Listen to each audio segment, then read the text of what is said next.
Hey guys, it seems that one or two people got some benefit out of that last video about personal safety, so I thought we'd do another one, second one, and this time talk about weapons because it sort of needs to be talked about, and because somebody asked about mace. So there's going to be all sorts of people that have different opinions. Everybody has opinions on security. It's a funny thing that, you know, some topics like, you know, cars, don't know anything about cars, don't know how to fix a car. You know, lots of people are prepared to admit to that, but for some strange reason with security, most people seem to be experts on the topic. So everybody has an opinion, what they think is right and wrong and best and not best and everything. So that's all fine. And lots of people disagree with what I'm about to say. That's all fine too. And they can express their disagreement if they want to in the comment section, providing they're polite about it. That's fine too. So as with my Japan channel and with this channel, anything I say on here is just putting it out there for people who might want to get some benefit from it. If people don't get any benefit from it or disagree or don't listen or whatever, that's fine too, no problem. So carrying things.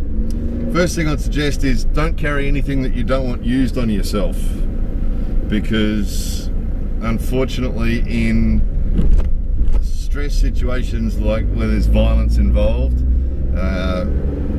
all sorts of amazing things happen to the body. Fear produces all sorts of reactions. Adrenaline produces all sorts of reactions. Usually fine motor skills go out the window, and this is for highly trained people as well. It's just a natural reaction to things when adrenaline starts pumping. Fine motor skills, it means the ability to do detailed things with the hands or coordinated things with the hands. The ability to do that reduces when we're in confrontational situations. So a chance is that whatever it is that you carry could be taken off you and used on you for a number of reasons. One of the main ones is that body reaction thing. Another one is just lack of experience of this sort of stuff. You know, the first couple of times you actually get punched in the face or physically assaulted is a real shock to the system, and to be able to think clearly or react well in that sort of circumstance is really difficult. So I'll just add at this point too that I had 20 years of being licensed to carry firearms and spent a lot of time carrying firearms. Also in that 20 years was threatened with knives on a couple of occasions, was punched in the face at a couple of occasions, and otherwise assaulted and attacked and all sorts of stuff over the 20 years. And not once did the gun do me any good at all, or have any benefit to me at all. In actual fact, it was a liability. First of all, because carrying guns is a really uncomfortable and inconvenient thing to do. Secondly, because the gun then is a liability, you don't want to lose it. So if someone's punching you in the head, you can't shoot them unless you think you're going to die, which pretty hard to prove. So you can't use the gun, you can't shoot them. But if they take the gun off you, they might shoot you because they're working under a different set of rules to you. You're trying to stay within the law. The fact that they're punching you in the head means that they're not trying to stay within the law. So it's a liability. Same goes with any weapon that can inflict potential life-threatening injuries. So same goes for knives. You know, it's just scary. Over the years I've had people show me, oh look, I'm not scared, look what I've got in my bag, you know, look what I carry in my pocket, and I look at the person and look at the weapon and think, I could take that off you right now. You know, just, you know, people usually have no training at all, or insufficient training, no experience of that sort of conflict. It's rarely a good idea. It really is rarely a good idea. Even as a professional, carrying a gun never had any benefit to me at all. If someone had fired shots at me, it might have had some benefit to me, or actually tried to stab me with a knife. I was threatened with a knife a couple of times, but you know, it's just, and then there's a whole heap of other complications. You know, if you stab someone and kill them, you then have to prove that they're about to kill you, and that can be difficult. It's not always easy as it might seem. The other one is guns, terrible, under pressure, trying to shoot straight under pressure, and this, you hear this with police all the time. The bad guy shoots at the police and the police return fire and fire 30 shots and the guy was hit twice. That happens quite a lot. Or there's a big shootout, there's 100 shots fired and nobody's hit. And that happens too, because everybody's pumped up. And the bad guy and the good guys are pumped up and everybody's shooting at everybody and no one's hitting anybody because they're all full of adrenaline and scared shitless. And the problem with that is, even if you can prove that the guy that was attacking you with a knife and he was about to kill you, and you pull your gun out of your handbag and you go bang, bang, bang, you miss him and it goes across the street through a park and kills someone else across the street, and then you'll be up for manslaughter because that innocent person in the park wasn't trying to hurt you. So you'll be up on a manslaughter charge. And that's in a city type environment, that's a really good chance that could happen. Someone driving past in a car or someone sitting in a house and the bullet can pass through a door of a car, can pass through a window of a house or a wall of a house if it's a timber wall. They're just a liability. Those sort of weapons are just a liability. So my advice for them is no, don't carry them, basically. And then the lady asked about, or the person asked about the mace. Don't know why I thought it was a lady. The person who asked about the mace. Again, mace is probably a little bit better because if it does get taken off you, because there's statistics about this too, the guns and the knives, but there is a certain percentage of people that carry them for self-defense, end up losing them to the bad guy, and then they get used on them. And that happens quite a lot, even to professionals, security guards and police officers. If they lose their gun to the bad guy, usually they get shot with it.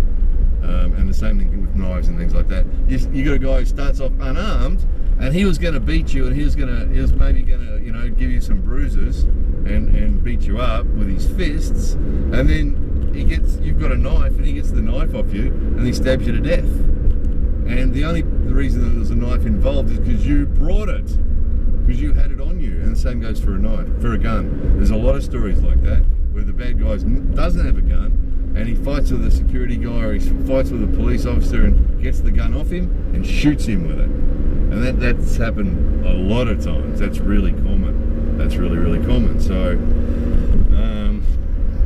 it's just...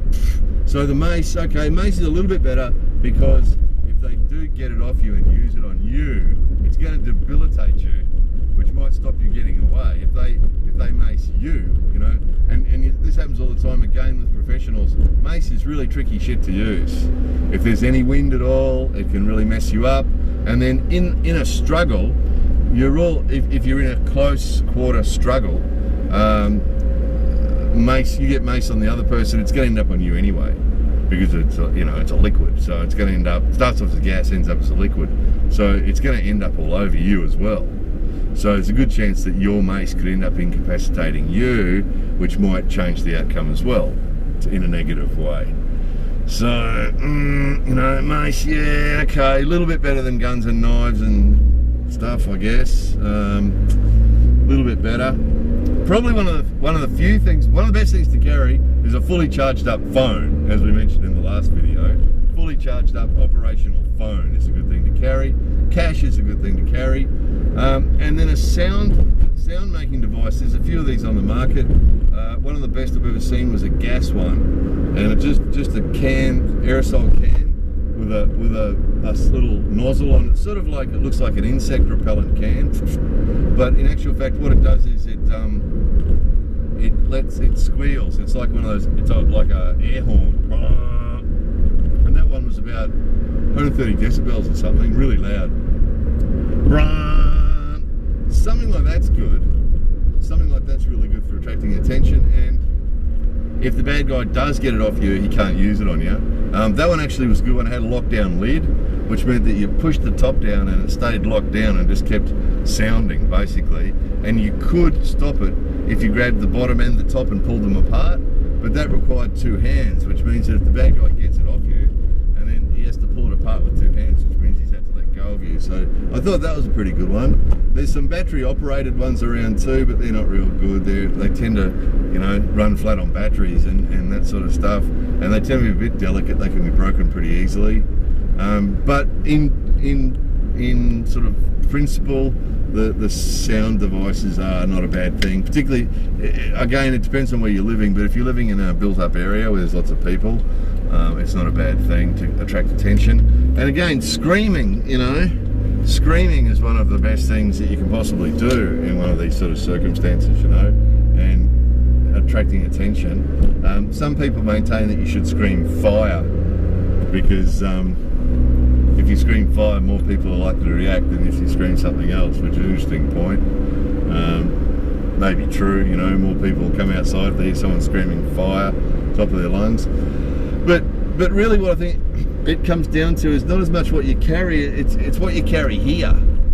It's what you carry here. It really is, you know, we shouldn't be getting into circumstances where you have these sorts of risks, you know. And I know sometimes people get caught unexpectedly, or they sort of have to go to places that are high risk or something, but in my experience of being in high risk places and high risk situations, it's more a matter of controlling the risk and thinking ahead, you know, and you know, things like you know, you're going to catch the train. You're going to catch the train at 2:30 in the afternoon.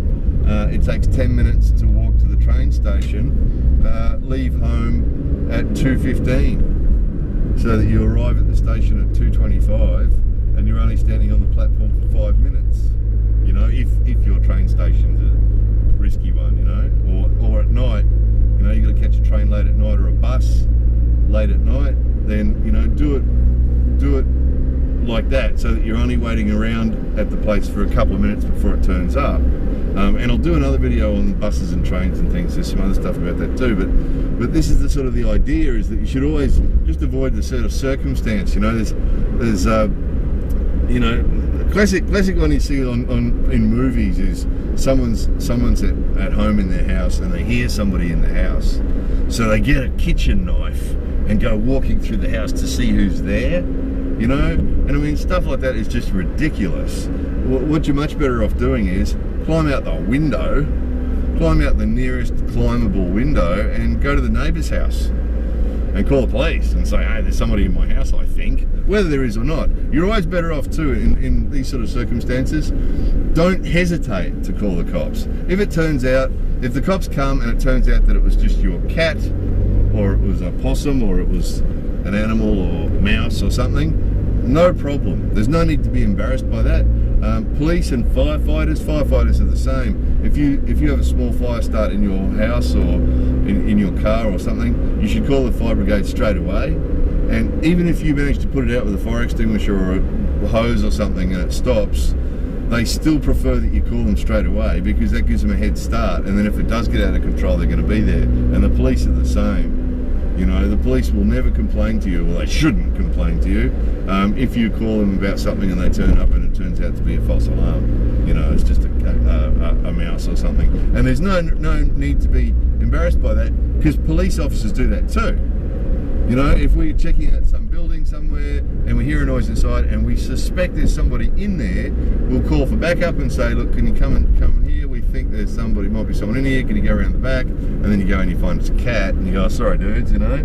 But it's erring on the side of safety. It's going towards the direction of safety first, you know, which is always a good thing to do. So you can really do it, guys. Hopefully I can come up with enough stuff in these videos that will help some people stay a little bit safer, but it's just a matter of staying really aware of your circumstances and really aware of the situations you're getting into and being conservative about these things. I find it's easier to teach this stuff to the average woman, not always, but the average woman, it's easier to teach this sort of stuff to the average woman than it is to try and teach this stuff to the average young guy.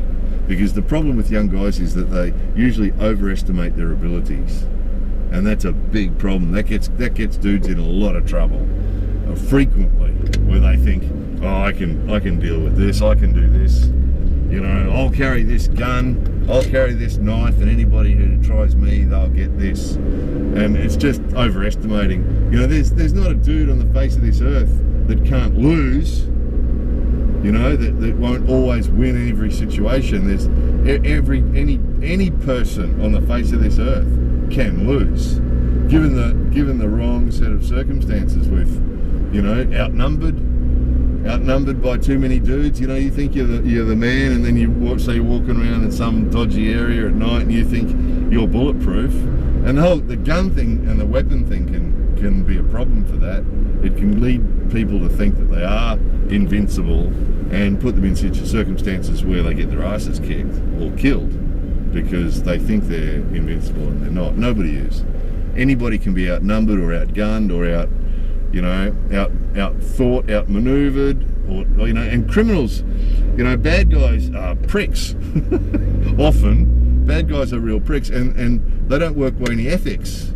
And there's a million stories like this where the bad guy stabs someone in the back, or someone's talking to some arsehole and his mate comes and stabs him in the back, or comes and stabs the good guy in the back, and that often happens. Good guys often lose in those sort of circumstances because the people that we're coming up against are often assholes who aren't trying to operate within the law. They don't care.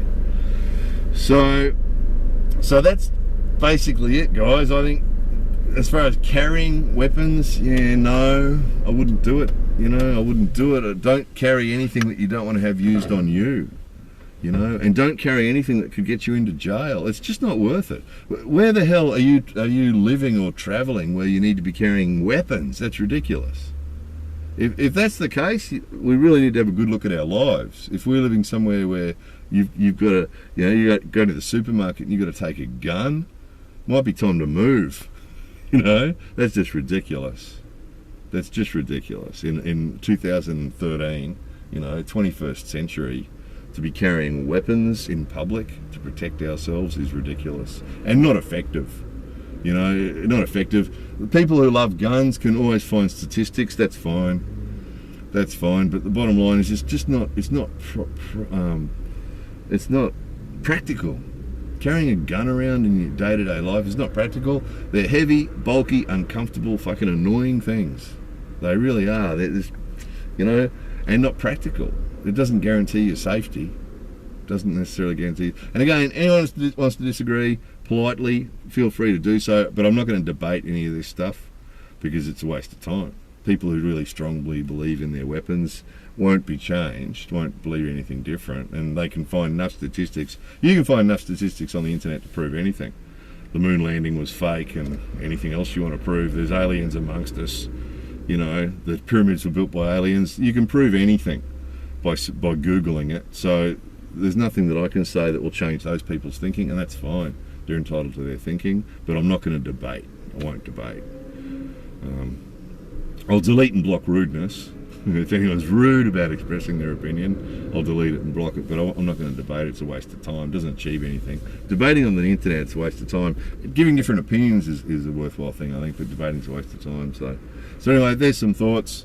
Again, hope someone gets something out of this. If there's anything else that you want covered, I've got a couple of ideas that I might have a go at, different topics for you. If you've got any specific ideas that you want covered, let me know. I may cover them. It just depends. Some people's requests, sometimes, same as the Japan channel, some people's requests are things that we can do, and sometimes it's just things that nobody else would be interested in, just that one person, and we really can't do that. But yeah, if you've got something that you want addressed, just leave a comment.